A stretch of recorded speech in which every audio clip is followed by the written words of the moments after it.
कोने दिन भैया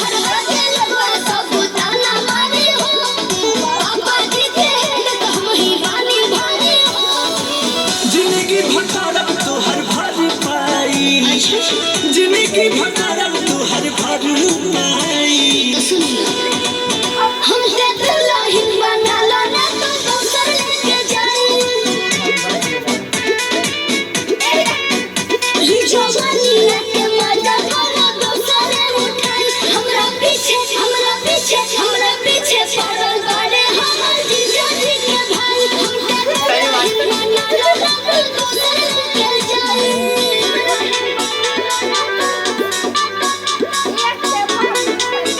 भैया आप देखा ही नहीं वाला गाना वाले तो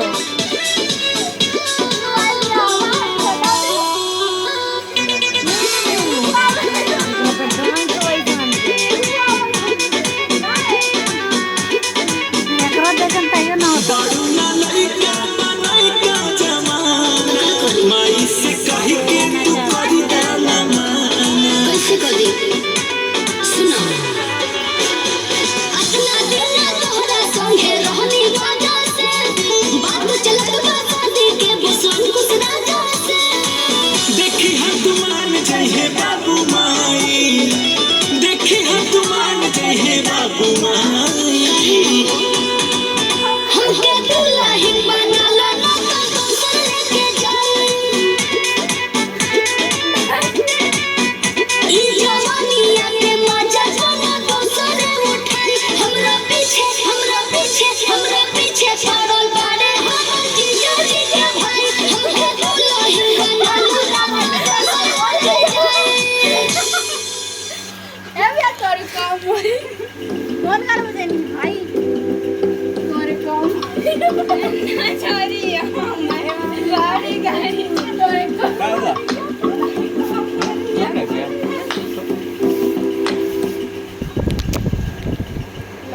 भाई लाइट बंद कर बड़े खराब गाना हो भैया हाँ नहीं भैया बाजे तो ना कौन गाना ना बात तो वीडियो रिकॉर्डिंग में सुना सकता अपना बाजे तो हूं ना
अभी जाएगा 3 लगता है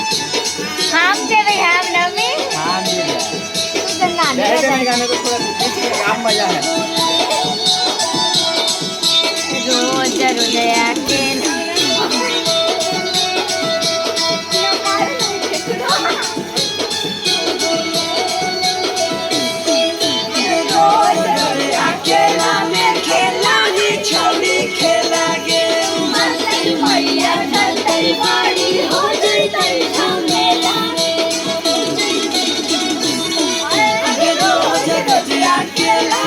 खेला ही छौड़ी खेला गे जनतरी मैया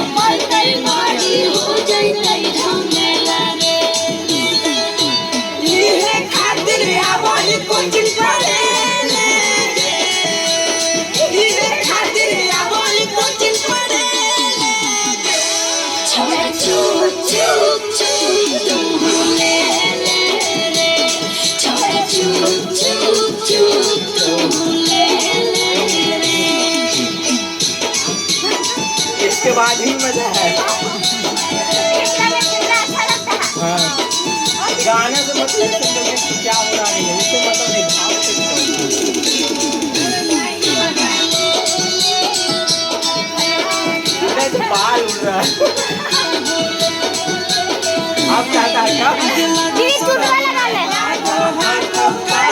ऐसा काम ये